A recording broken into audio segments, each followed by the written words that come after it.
ನಿಜವಾಗ್ಲೂ ನಮ್ಮ ಕರ್ನಾಟಕದ ಕೆಲವರು ಜನಗಳ ವರ್ತನೆಯಿಂದ ನಾಚಿಕೆ ಆಗ್ತಿದೆ.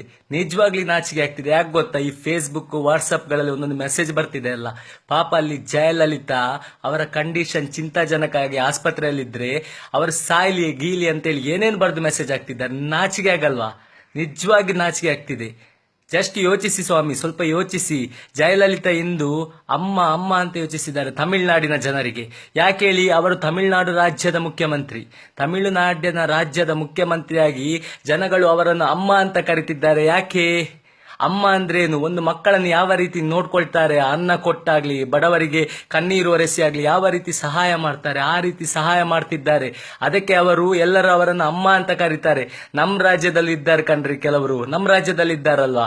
ನಮ್ಮಲ್ಲಿ ನಿದ್ದೆ ಮಾಡಿ ಒಬ್ಬ ಒಂದು ಹೆಸರನ್ನು ಗಳಿಸ್ತಾನೆ, ಬ್ಲೂ ಫಿಲ್ಮ್ ನೋಡಿ ಒಬ್ಬ ಒಂದು ಹೆಸರನ್ನು ಗಳಿಸ್ತಾನೆ, ಫ್ರೆಂಡ್ ಹೆಂಡತಿ ಮೇಲೆ ಕೈ ಹಾಕಿ ಒಬ್ಬ ಹೆಸರನ್ನು ಗಳಿಸ್ತಾನೆ, ಹಣ ಮಾಡಿ ಒಬ್ಬ ಒಂದು ಹೆಸರನ್ನು ಗಳಿಸ್ತಾನೆ. ಇಂಥ ರಾಜಕಾರಣಿಗಳು ನಮ್ಮ ರಾಜ್ಯದಲ್ಲಿರುವುದು.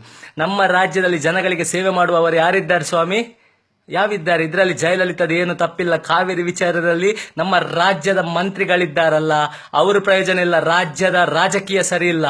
ತಮಿಳುನಾಡಿನಲ್ಲಿ ನೀರಿನ ವಿಷಯಕ್ಕೆ ಎಲ್ಲರೂ ಒಂದಾಗ್ತಾರೆ, ಜಯಲಲಿತನನ್ನು ಅಮ್ಮ ಅಂತ ಹೇಳಿ ಎಲ್ಲರೂ ಒಟ್ಟಾಗ್ತಾರೆ. ಬಟ್ ಇಲ್ಲಿ ನಮ್ಗೆ ಹೇಳೋರಿಲ್ಲ, ಕೇಳೋರಿಲ್ಲ. ಎಲ್ಲ ಅವರು ಮಾಡಿದ್ದೇ ಸರಿ. ಯೋಗ್ಯ ಅಂತ ಕಳಿಸ್ಕೊಳ್ಳೋ ಒಬ್ಬ ನಾಯಕ ಇದ್ದಾನೇನ್ರಿ ರಾಜ್ಯದಲ್ಲಿ? ಈಗ ಒಬ್ಬ ನಾಯಕ ಇದ್ದಾನಾ ರಾಜ್ಯದಲ್ಲಿ? ಕೆಲವರು ಮೇಲಿರುವವರ ಹೆಸರನ್ನು ಯೂಸ್ ಮಾಡಿ ಇಲ್ಲಿ ಮಿಂಚಲಿಕ್ಕೆ ಸ್ಟಾರ್ಟ್ ಮಾಡ್ತಾರೆ. ಕೆಲವರು ಇಲ್ಲಿ ಹೆಸರು ಸಂಪಾದಿಸ್ಲಿಕ್ಕಾಗದೆ ಹಣ ಮಾಡ್ತಾ ಇದ್ದಾರೆ. ಈಗ ಇನ್ನು ರಾಜಕೀಯ ಅಂತ್ಯ ಅಂತ ಹೇಳಿ ಕೆಲವರು ಹಣ ಮಾಡುವವರು ಇದ್ದಾರೆ. ಏನ್ ರಾಜಕೀಯ ಕಣ್ರಿ. ನಿಜವಾಗಿ ಜಯಲಲಿತಾ ಬಗ್ಗೆ ಸ್ವಲ್ಪ ಯೋಚಿಸ್ರಿ. ಆ ತಮಿಳುನಾಡು ಜನತೆಗೆ ಎಷ್ಟು ಹೆಲ್ಪ್ ಮಾಡಿದಾಳೆ, ಎಷ್ಟು ಉಪಕಾರ ಮಾಡಿದಾಳೆ ಯೋಚಿಸಿ. ನಾವು ನಿಜವಾಗಿ ದೇವರಲ್ಲಿ ಇಂದು ಏನು ಪ್ರಾರ್ಥನೆ ಮಾಡಬೇಕು ಗೊತ್ತಾ? ಅವಳಂತ ಒಂದು ರಾಜಕೀಯ ವ್ಯಕ್ತಿ ನಮ್ಮ ರಾಜ್ಯಕ್ಕೆ ಸಿಗ್ಲಿ ಅಂತ ನಾವು ಪ್ರಾರ್ಥನೆ ಮಾಡಬೇಕು. ಹೊರತು ಅವರು ಸಾಯ್ಲಿ, ಅವರು ಬಿದ್ದೋಗ್ಲಿ ಆಗಿ ರೀತಿ ಹೇಳೋದು ತಪ್ಪಾಗುತ್ತೆ. ನಿಜವಾಗಿ ಹೇಳ್ಬೇಕಂತ ಹೇಳಿದ್ರೆ ಅವರು ನಿಜವಾಗಿ ಅವರಂತಹ ಒಂದು ಒಳ್ಳೆಯ ವ್ಯಕ್ತಿ ಯಾರೂ ಇಲ್ಲ. ಇದರ ಮೊದಲು ನಾವು ಏನೇನು ಬರೆದು ಹಾಕಿರ್ಬೋದು ಅಥವಾ ಏನೇನು ಚಿಂತನೆ ಮಾಡಿರ್ಬೋದು. ಬಟ್ ಇಂದು ಅದರ ಬೇಜಾರು ಇಂದು ನಮ್ಗೆ ಆಗ್ತಿದೆ. ಯಾಕೆ ಗೊತ್ತಾ? ಅವರು ಮಾಡಿರೋ ಸೇವೆ ಜನಗಳನ್ನು ನೋಡಿ. ಇಂದು ಆಸ್ಪತ್ರೆಯ ಮುಂದೆ ನಿನ್ನೆ ರಾತ್ರಿಯಿಂದ ಇಷ್ಟು ಜನ ಸೇರಿದ್ದಾರೆ.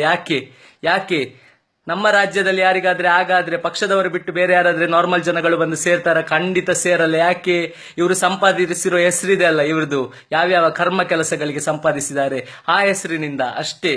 ಮತ್ತೆ ತಮಿಳುನಾಡಿನಲ್ಲಿ ಒಂದು ರಾಜ್ಯದ ಜನರಿಗೆ ಯಾವುದಾದ್ರೂ ಒಂದು ಫೆಸಿಲಿಟಿ ಬಂದ್ರೆ ಅದು ಮನೆಗೆ ಸಾಕ್ತದೆ. ಇಂಥ ಫೆಸಿಲಿಟಿ ಇದೆ ಗವರ್ಮೆಂಟ್ ಇಂದ, ಇಂಥ ಸೌಲಭ್ಯಗಳಿದೆ ಅಂತ ಮನೆಗೆ ಪ್ರತಿಯೊಬ್ಬ ರಾಜಕಾರಣಿ ಕರೆದುಕೊಂಡು ಪ್ರತಿಯೊಬ್ಬ ಮನೆಯವರಿಗೆ ಅವರಿಗೆ ಆ ಸೌಲಭ್ಯ ಸಿಗುವಂತೆ ಮಾಡ್ತಾರೆ. ಆದ್ರೆ ನಮ್ಮ ರಾಜ್ಯದಲ್ಲಿ ಏನಾಗ್ತಿದೆ, ನಮ್ಮ ರಾಜ್ಯದವರಿಗಿಂತ ಯಾವ ಸೌಲಭ್ಯಗಳು ಸಿಗ್ತಾ ಇಲ್ಲ. ಯಾವನ್ನು ಮನೆಗೆ ಬಂದು ಹೇಳುವ ವ್ಯಕ್ತಿ ಇಲ್ಲ, ಅದನ್ನು ಜನರಿಗೆ ಪ್ರಚರಿಸುವವರು ಯಾರೂ ಇಲ್ಲ.